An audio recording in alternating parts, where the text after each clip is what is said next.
who keeps everything light, as I'm sure you've gotten a little lick of that over the years. And I think just a tremendous amount of respect as well, you know, in all the silliness. Everybody was there was no jockeying for position. And also, I think, I don't like to flatter Nathan. I usually try to stay away from that. I understand. But don't let this get out, okay? Please don't let this get don't out. Don't put this on the internet, whatever you do. He's impossible. He's impossible. But there's always something to be said for the energy of the number one on the call sheet, as we call them, right? The star of the show. And sometimes they can be not very nice. And it sort of trickles down into everybody else. It just there's a tense atmosphere on the set. And he established right away that it was going to be a lot of fun. No one was allowed to be a diva or take themselves too seriously. And even to this day, he tries his best to organize parties and get-togethers for us to see each other again. It's really important to him to keep us all connected. So I kind of have to attest a lot of that to Crazy Nathan. Absolutely. Absolutely true. Yeah. He was and continues to be like all of our greatest champion.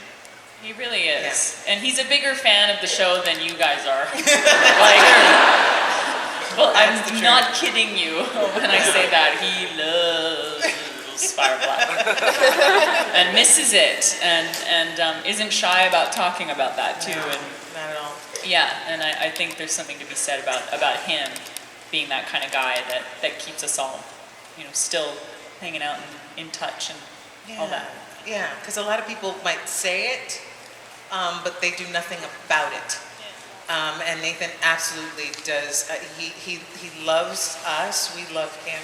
We all get along together, and he's like, let's keep this going, because if it weren't for some stupid people in really high places, we might all still be working together.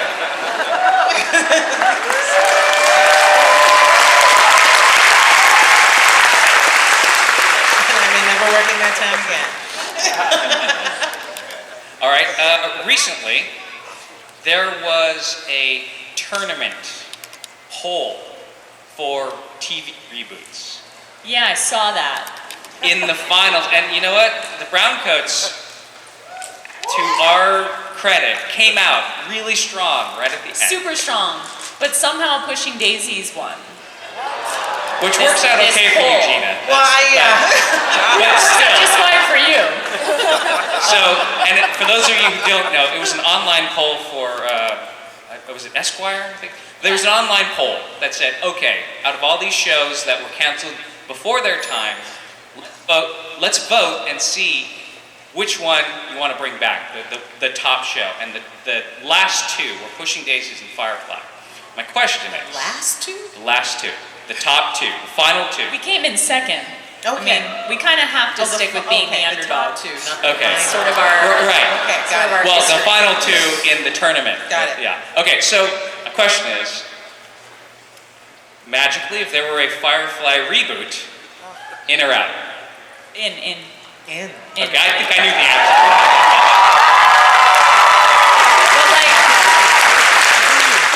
But reboot can mean a couple of things. Like if it was a reboot where they recast all of us, Yes. I'm gonna go burn somebody's house down.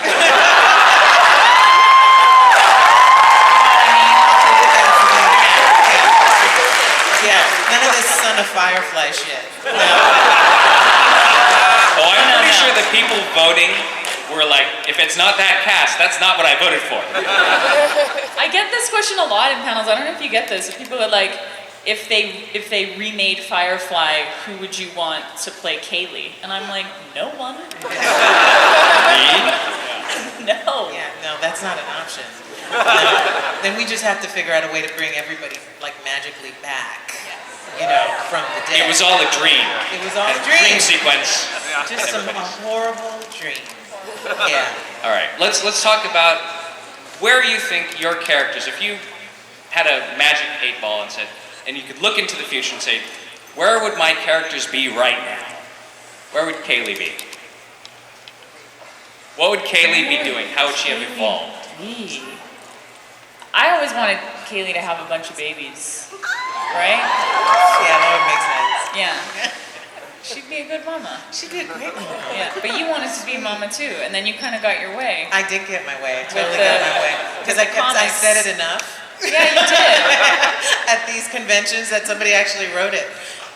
And I have to catch up. I actually just got the comics. I just got the latest ones because I hear I'm out of prison. I broke out, and there's some other things going on. So that's exciting. You know, we didn't get to see much of Zoe in the original. How many did we make? 14. 14.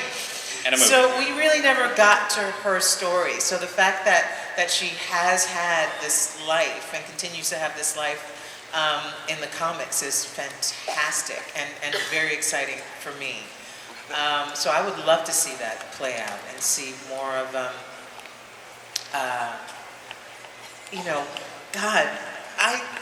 my interaction with Wash, with my husband. I mean, being a wife and a mother, and now Zoe's a wife and a mother, to flesh out that dynamic and in that Firefly world would be great. It's interesting to me. Kicking some ass. Kicking some ass. Teaching, my baby how to shoot.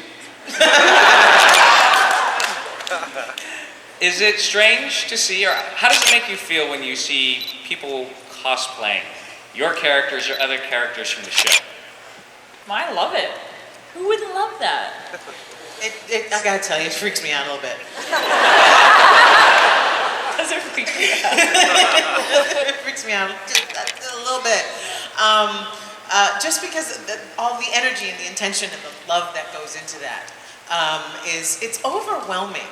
There's an emotional component to this, this entire experience that is very, very hard to sort of take in and take on. There's no training for that. I don't think there's really any landing place in my psyche or my being for all of this. It takes a minute. It takes a minute to come down for at least 3 or 4 days. So if you don't see me at a lot of conventions, I'm probably still recovering from the last one. All right, cool. I think now what we're going to do is open it up to questions from the audience. And the spotlight's coming. Please, no hugs, no kisses, no high fives, no selfies. If you want to have a personal experience, both of you are signing, right? And have photo ops this afternoon. So that can happen, but not here. And I'm going to take the last 2 questions because I have a friend that asked me to do something. But go ahead. Hi. First, Jewel Staite, I just want to say that your character as a confident female engineer is a huge inspiration to me, so thank you for that. Thank you. Thanks, Joss.